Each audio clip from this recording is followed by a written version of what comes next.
오늘은 골로새서 4장 2절에서 18절까지의 말씀을 나누겠습니다. 복음의 동력자라는 제목을 가지고 말씀을 보겠습니다. 2절입니다. 기도를 계속하고 기도에 감사함으로 깨어 있으라. 우리는 부활의 새 생명을 받은 자들입니다. 예수를 믿음으로 부활의 새 생명 가운데 살아가는 자입니다. 우리가 예수님의 새 생명을 받고 거듭났습니다. 천국 백성이 되었습니다. 그러면 이제는 천사가 된 것입니까? 아무것도 먹지 않아도 됩니까? 공부하지 않아도 다 합니까? 먹지 않으면 죽고 또 공부하지 아니하면 무식하게 되고 운동하지 아니하면 연약하게 되고 우리는 사실 죄와의 전쟁 중에 있습니다. 우리의 몸은 아직 예수님의 그 부활의 몸을 덧입고 있지 않습니다. 육신의 재성을 가진 몸을 가지고 있습니다. 우리는 초인이 아닙니다. 그렇기 때문에 우리는 육신적으로는 밥을 먹어야 살고 영적으로는 불신자들과는 다른 하나님과 소통하면서 하나님의 공급하심 가운데서 우리가 살아가는 것입니다. 그리스도인의 삶의 방식은 불신자들과는 다릅니다. 전적으로 하나님의 공급하심에 의지하면서 살아가고 하나님의 인도하심을 받고 하나님과 소통하면서 살아가는 것입니다.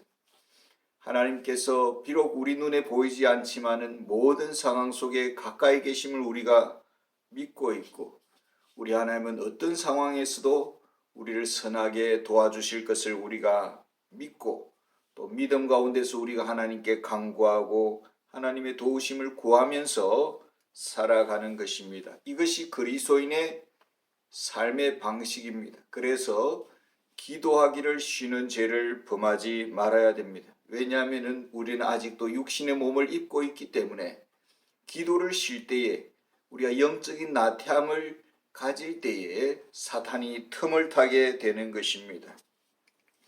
아무리 어려운 상황 속에서도 하나님은 그 모든 상황을 역전시킬 수 있는 전능하신 하나님을 우리가 하나님이심을 믿고 하나님께 의지하면서 살아가는 것이 그리스도인의 삶의 방식인 것입니다. 그래서 쉬지 말고 기도하라 라고 했습니다.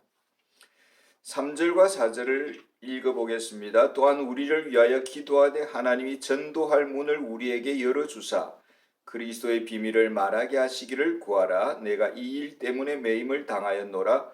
그리하면 내가 마땅히 할 말로서 이 비밀을 나타내리라. 그리스도인이 살아가는 삶의 이유가 어디에 있을까요? 우리가 그리스도의 예수님을 믿고 부활의 새 생명을 얻었습니다. 그리고 우리가 이제부터 살아가는 이유는 복음 전도의 사명을 예수님으로부터 받았습니다. 사도 바울이 왜 로마의 감옥까지 와 있을까요? 그것은 다름이 아닙니다. 복음 전거를 위해서 와 있습니다. 하나님께서 로마를 복음화시키도록 하기 위해서 지금 이곳까지 인도해 주신 것입니다.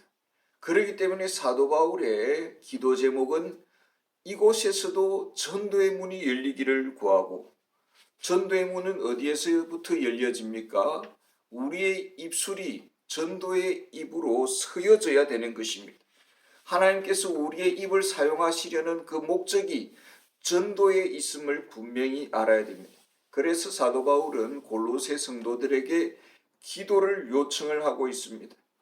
정말 한 영혼 한 영혼을 위해서 저들에게 전도할 때 저들의 마음 문이 열리기를 위해서 기도하고 있고, 모든 만남마다 이 만남이 헛된 만남이 아니라 잡담하고 농담하면서 세월을 보내는 만남이 아니라 전도의 기회가 될 수 있도록 위해서 기도를 해달라라는 것입니다. 만날 때마다 불신자들과 만날 때마다 전도의 역사가 일어나서 회개의 역사가 일어나고 믿음의 역사가 일어나기를 간절히 기도해 달라라고 요청을 하고 있습니다.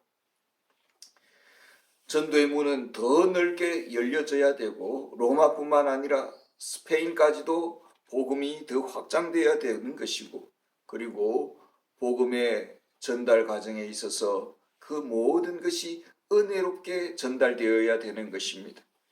우리의 복음 전도가 너무나 무례해서, 너무나 복음의 그 긴급함을 우리가 느껴서 상대방에게 무례함을 초래한다면 오히려 전도의 역반응을 일으킬 수가 있는 것입니다. 그래서 정말 우리의 언어에 있어서 정말 은혜로운 그런 언어를 달라고 이렇게 구해야 될 것입니다. 불신자들이 정말 인생의 문제를 가지고 나올 때에 성경적인 해답을 줄 수 있는 그런 준비가 되어 있어야 된다라는 것입니다. 사도 바울은 5절 6절에 여기에 대해서 이렇게 말을 하고 있습니다. 외인에 대하여서는 지혜로 행하여 세월을 아끼라. 너희 말을 항상 은혜 가운데 소금으로 맛을 냄과 같이 하라. 그리하면 각 사람에게 마땅히 대답할 것을 알리라. 정말 우리의 말씨가 은혜롭고 축복된 그런 말을 통해서 사람들에게 위로를 주고 마음문을 열게 하고, 그렇게 해서 인생의 문제, 구원의 문제를 제기할 때마다 성경적인 해답을 줄 수 있는 그런 입술이 되어야 될 것입니다. 7절부터 4장 7절부터 18절까지는 복음의 동력자들에 대한 그런 내용입니다. 우선 7절 8절 한번 읽어보겠습니다. 두기고가 내 사정을 다 너희에게 알려주리니 그는 사랑받는 형제요 신실한 일꾼이요 주 안에서 함께 종이 된 자니라. 내가 그를 특별히 너희에게 보내는 것은 너희로 우리 사정을 알게 하고 너희 마음을 위로하게 하려 함이라.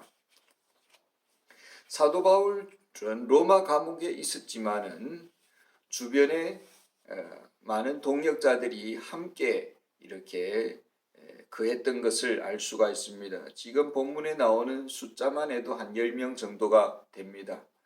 그러니까 바울은 혼자 로마 감옥에 갇혀서 편지를 쓰고 선교 사역을 하기에 고군분투한 것이 아닙니다. 주변에는 도와주는 동역자들이 있었다라는 것입니다. 하나님의 일은 독불 장군처럼 혼자 하는 것이 아니라 모든 성도들이 함께 하나가 되어서 감당해야 된다라는 것입니다. 우리 한국 교회가 그저 지금까지 이렇게 세워진 것이 아닙니다. 복음의 초창기에는 수많은 선교사들이 한국에 와서 정말 생명을 바쳐서 복음을 전거했습니다. 선교사님들의 헌신이 있어서 병원이 지어지고 교회는 말할 것도 없고 수많은 학교들이 세워졌습니다. 교회는 목회자 한 사람에 의해서 세워지는 것이 아닙니다. 모든 성도들이 다 협력해야 하는 것입니다. 모세가 아말렉과의 전투에서 여호수아가 전쟁의 현장에서 정말 전쟁을 치를 때에 모세는 기도를 합니다. 그러나 그 전쟁이 빨리 끝나지 않습니다.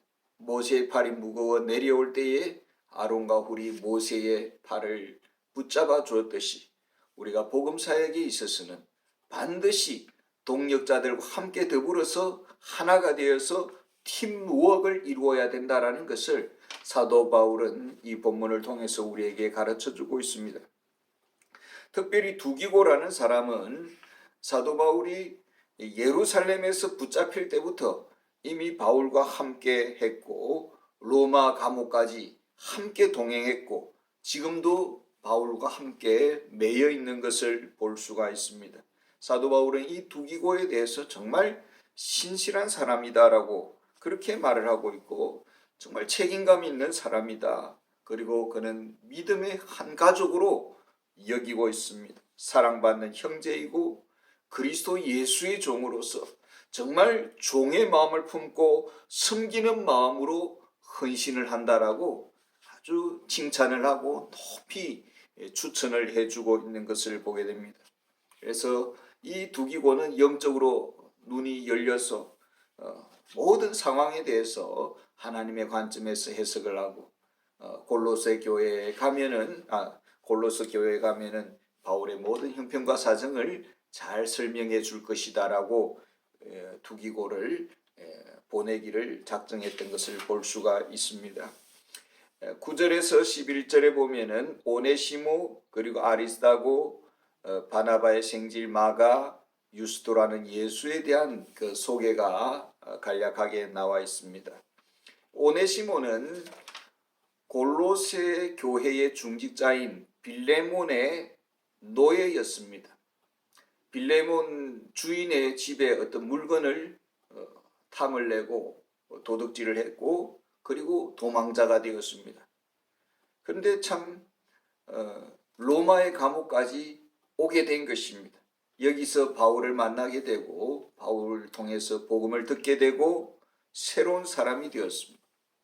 바울은 오네시모에 대해서 어떻게 평가를 하고 있습니까? 신실하고 사랑받는 형제라고 소개를 하고 있습니다. 빌레몬서에 나오는 이 오네시모가 바로 그 사람입니다. 바울은 단지 교리적으로 오네시모는 이제 예수님을 믿고 제사함을 받았다 이 정도로 말을 하고 있지 아니하고 믿음의 한 가족이 되었다라고 소개를 하고 있는 것입니다. 고린도후서 5장 17절에 보면은 그런즉 누구든지 그리스도 예수 안에 있으면 새로운 피조물이라 이전 것은 지나갔으니 보라 새 것이 되었도다. 바울은 오네시모를 그저 제사함 받은 노예 정도로 평가하고 있지 않습니다. 정말 예수님을 믿고 믿음의 한 형제로 받아들이고 있는 것을 볼 수가 있습니다. 갈라디아서 3장 28절에 보면 너희는 유대인이나 헬라인이나 종이나 자유인이나 남자나 여자나 다 그리스도 예수 안에서 하나이니라. 그리스도 예수 안에서 노예나 자유인이나 이 신분의 차별을 초월한다라는 것입니다. 우리는 그리스도 예수 안에서 오직 그리스도인만 있을 뿐이다라는 것입니다. 바울은 골로새 교회와 또 빌레몬이 이 과거에는 노예였고 죄인이었지만은 믿음의 한 형제로 받아줄 것을 빌레몬서에 기록하고 있습니다. 빌레몬서 16절에 보면은 이후로는 종과 같이 대하지 아니하고 종 이상으로 곧 사랑받는 형제로 둘 자라. 복음의 능력은 과거의 허물을 온전하게 세탁 가능한 것을 우리에게 보여주고 있습니다. 오네시모는 변화를 받았습니다. 그리스도의 사람으로 바뀌었습니다. 그리스도께서 받아준 사람을 우리는 여전히 사회적인 시각에서 거리두기를 한다면 그것은 분명히 잘못된 것입니다. 10절에 보면은 마가가 나옵니다. 이 마가는 그의 부모님이 예루살렘 교회를 자기의 가정을 예루살렘 교회로 제공했던 그런 집안의 청년입니다. 부자 청년이었다고 할 수가 있겠죠.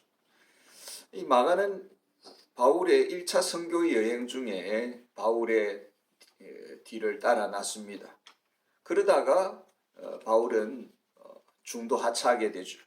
그리고 2차 선교 여행에서 바나바와 바울이 마가를 데리고 갈 것인지 말 것인지에 대해서 아주 격렬한 그런 싸움을 하게 되고 마침내는 바나바와 바울이 서로 헤어지는 원인 제공자가 되는 것을 볼 수가 있습니다.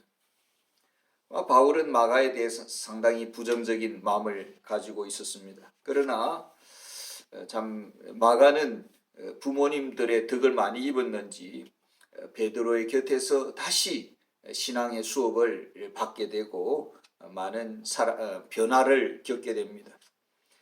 이전에는 불필요한 사람이요 참 부담스러운 사람이었고 그런 불편한 일꾼이었지만 이제는 마가는 새로운 사람이 되었습니다. 바울 곁에서 유용한 일꾼으로 지금 서임받고 있고 마가를 이 골로새 교회에 보내면은 잘 영접하라고 그렇게 소개를 하고 있습니다. 한마디로 바울은 마가에게 새로운 사역의 기회를 준 것이죠. 하나님 앞에서 쓰임 받을 수 있는 일꾼으로 기회를 준 것이라고 볼 수가 있습니다. 과거의 허물을 다 덮어주었습니다. 용서해 주었습니다. 잊어버렸습니다. 그리고 하나님께서 새롭게 그를 빚어주시고 사용하고 있습니다. 하나님은 중고품이라도 허물이 있어도 씻어서 새롭게 바꾸어 주시고 쓸모 있는 그릇으로 만들어 주신 재창조의 하나님이십니다. 한번 잘못을 범하면 영영 버림받는 이런 것은 하나님 나라의 방식이 아닌 것입니다. 사람은 언제든지 변화의 가능성, 주님의 능력 가운데서 변화의 가능성이 있다는 것을 우리가 믿고 좀 더 사람에 대해서 열린 마음으로 우리가 대해야 될 것입니다. 유스도라는 예수라는 사람이 있습니다. 이 사람은 유대인 출신입니다. 바울이 로마 감옥에 있을 때에 많은 유대인들이 바울의 그 감옥에 말씀을 들으러 왔습니다. 이때 변화받은 사람이죠. 유대인들은 철저히 바울의 복음을 거부했던 그런 사람들입니다. 아마 유스도도 마찬가지였을 것이며 처음에는 바울의 복음을 듣고 상당히 거부 반응을 일으키지 않았을까 생각이 됩니다. 자신의 이 편견의 그 두터운 카테고리 안에서 복음을 거부했을 것입니다. 그러나 복음은 사람을 변화시키는 능력이 있는 것이죠. 철저히 유대주의적인 사고 규범에 갇혀 있는 사람이라 할지라도 이렇게 정말 변화를 받는 그런 역사가 바로 유스도를 통해서 우리는 그 증거를 볼 수가 있습니다. 그는 하나님 나라의 동력자가 되었습니다. 유대인도 변화받을 수 있다는 사실, 사도 바울도 사울이 변화되어서 바울이 되었듯이 유스도라는 예수도 유대인에서 그리스도인으로 온전히 변화되는 것을 볼 수가 있습니다. 자, 이런 변화되는 한 사람 한 사람을 볼 때에 복음의 능력이 얼마나 정말 살아 역사였는지, 이런 능력 안에서 변화된 사람들이 바울 곁에 동력자로 있는 것을 볼 수가 있습니다. 바울의 손과 발이 되어서 헌신하고 있는 것을 보게 됩니다. 과거의 범죄자가 변화되어서 새 사람이 되었습니다. 과거에 무익하던 자가 이제는 유익한 자가 되었습니다. 강팍한 유대인이 변해서 정말 복음 안에서 참된 그리스도인이 되었습니다. 참 이런 것을 볼 때 바울은 얼마나 하나님의 그 복음의 능력이 강력했던가를 눈으로 목격했던 것을 알 수가 있습니다.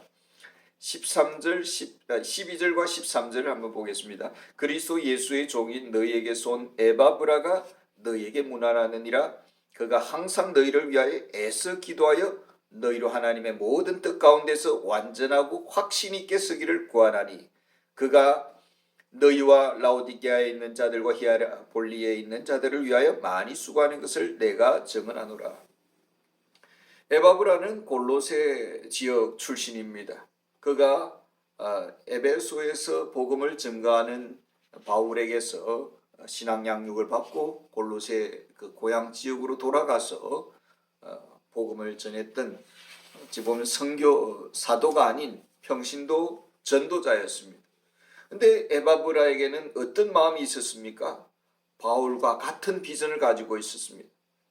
에베소서 4장 13절에 보면 바울의 비전이 보입니다. 우리가 다 하나님의 아들을 믿는 것과 아는 일에 하나가 되어 온전한 사람을 이루어 그리스도의 장성한 분량이 충만한 데까지 이르리니. 정말 그리스도를 온전히 담는 것, 이것이 바울의 성도를 향한 비전이었습니다. 지금 에바브라의 비전이 보입니다. 너희로 하나님의 모든 뜻 가운데서 완전하고 확신 있게 서기를 구하나니. 에바브라는 골로새 성도들이 정말 예수님을 잘 믿는 성도로, 예수님을 닮은 성도로, 예수님과 동행하는 성도가 되기를 위해서 간절히 기도하는 것을 볼 수가 있습니다. 바울과 같은 비전을 가졌던 에바브라였습니다.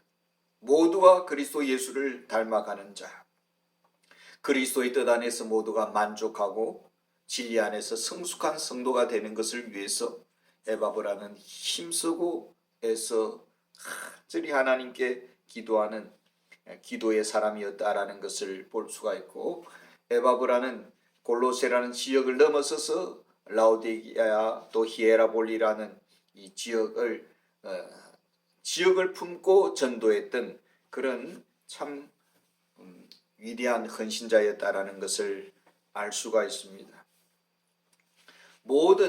이 지역에 있는 모든 교회들이 다 부흥해야 되고 다 잘 되기를 바라는, 또 이를 위해서 구체적으로 헌신하는 그런 훌륭한 사역자가 되어야 될 줄 압니다. 14절에 보면은 사랑을 받는 의사 누가와 또 데마가 너희에게 문안하느니라. 누가는 의사이고 지성인이요 엘리트이고 또 바울 곁에서 늘 바울의 건강을 체크하고 도와주었던 그런 귀한 헌신자입니다. 누가는 재능이 많아서 이렇게 누가복음과 사도행전 복음서를 기록했던 그런 아주 위대한 공헌을 했던 사람입니다. 얼마든지 이런 자신의 이 재능을 가지고, 의사라는 이 재능으로 자신의 유복한 삶을 향유할 수 있었던 사람입니다. 그럼에도 불구하고 이 모든 것을 내려놓고 오직 복음에 헌신한 사도 바울을 위해서 자신의 전생애를 바쳤던 그런 훌륭한 그런 헌신자였던 것을 알 수가 있습니다. 반면에 데마라는 사람이 있는데요. 데마는 지금은 바울 곁에 있지만은 디모데후서 4장에 보면은 이렇게 기록하고 있습니다. 데마는 이 세상을 사랑하여 나를 버리고 데살로니가로 갔고 누가만 나와 함께 있느니라. 누가는 끝까지 바울 곁에 함께 했습니다. 그러나 데마는 세상 맛이 좋아서 로세츠와 같이 세상을 향해 돌아갔다라는 것입니다. 가룟 유다와 같은 사람이 바울 곁에도 있었다라는 것을 우리는 알 수가 있습니다.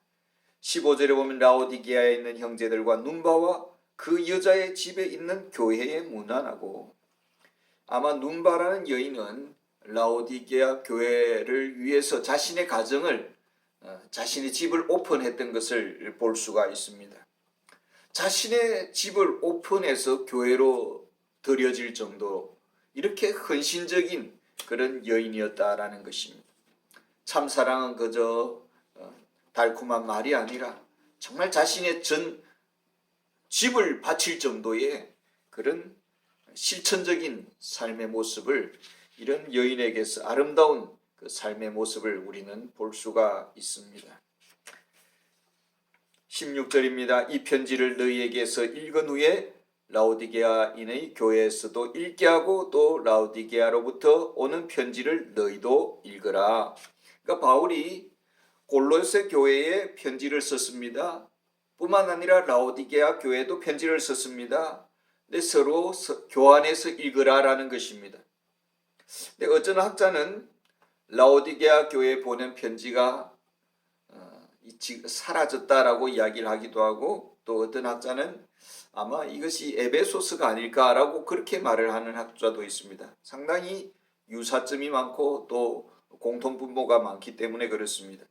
골로새서와 에베소서는 서로 상호 보완해서 읽을 필요가 있는 그런 책이라고 볼 수가 있습니다. 그러니까 우리가 성경을 읽을 때에 비교해서 공부해서 읽는 것은 오히려 더 깊은 진리의 세계에 도달할 수 있는 그런 길이다라고 볼 수가 있습니다.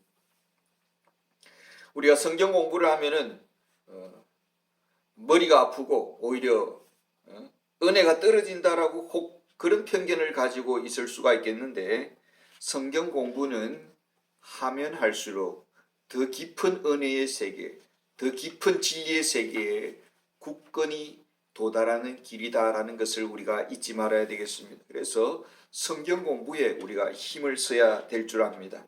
17절입니다. 아키뽀에게 이르기를 주 안에서 받은 직분을 삼가 이루라고 하라. 이 아키뽀가 누구입니까? 빌레몬서 2절에 보면은 자매 아비아와 우리와 함께 병사된 아키뽀와 내 집에 있는 교회에 편지하노니, 여기 아키포라는 사람이 나오는데요. 이 학자들은 이 아키포가 빌레몬의 아들이라고 그렇게 말을 하고 있습니다. 빌레몬의 아들로서 아키포가 교회에서 골로새 교회에서 직분을 받았습니다. 그런데 아버지는 참 훌륭하게, 참 귀하게 쓰임받습니다. 중직자로서 또 많은 노예를 거느린 부자였습니다. 그런데 듣기에는 이 아키포가 별로 신통치 않았지 않았는가, 그런 느낌을 줄 수가 있습니다. 주 안에서 받은 직분을 삼가 이루라고 하라. 이 말씀 속에 뭔가 다른 어떤 뉘앙스를 느낄 수가 있습니다만은, 이 직분이라는 것은 아버지가 지금 참 장로님 또 중직자이기 때문에 아키포가 받은 것도 아니고, 또 교회 다닌 연수가 어릴 때부터 다녔기 때문에 지금 직분을 받은 것도 아니고, 자신의 재력이 많아서 직분을 받은 것도 아닙니다. 이 직분이라는 것은 주님이 주시는 것입니다. 비록 성도들의 투표에 의해서 세워진다 할지라도 주님이 세우시는 것입니다. 우리를 향하신 주님의 기대를 우리가 기억해야 되겠고, 주님의 기대에 실망을 드리지 말아야 될 것입니다.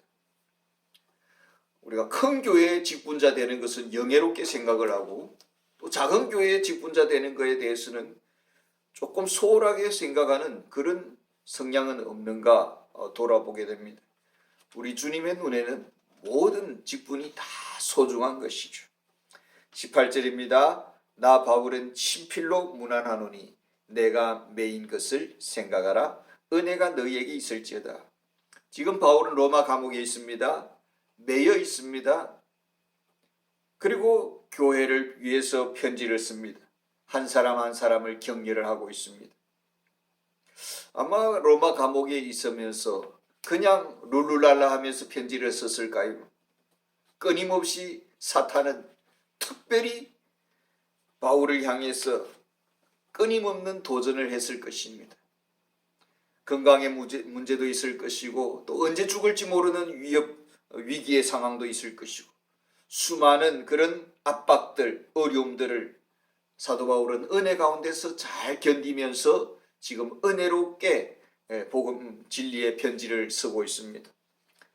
천근만근의 이 압박을 뚫고 그리스도의 은혜의 그 구원의 완전성을 증거를 하고 있습니다. 그리스도의 구원의 충만함을 증거하고 있습니다. 우리도 이런 은혜와 능력이 충만해서 이 세상을 넉넉히 이기는 가운데 복음의 증인으로 쓰임받는 우리가 되기를 원합니다. 감사합니다. 기도하겠습니다. 사랑이 많으신 하나님 아버지, 골로새서를 4장을 우리가 공부하면서 정말 복음의 동력자들의 그 아름다운 삶의 모습들, 헌신의 모습들을 우리가 보게 됩니다. 정말 한 사람 한 사람 자신의 그 삶을 다 내려놓고 복음을 위해서 전심전력하며 온전히 헌신했던 그 거룩한 발자취들을 우리가 다시 한 번 더 되새기게 하여 주시고, 우리의 삶에 정말 주님을 닮는 그 거룩함이 우리에게 충만해서 사도 바울과 같이 로마 감옥에서도 은혜로운 그 은혜를 끼치는 복음의 증인이 되었듯이 우리도 이 세상에서 승리의 삶을 살게 하여 주시옵소서. 예수님의 이름으로 기도드립니다. 아멘.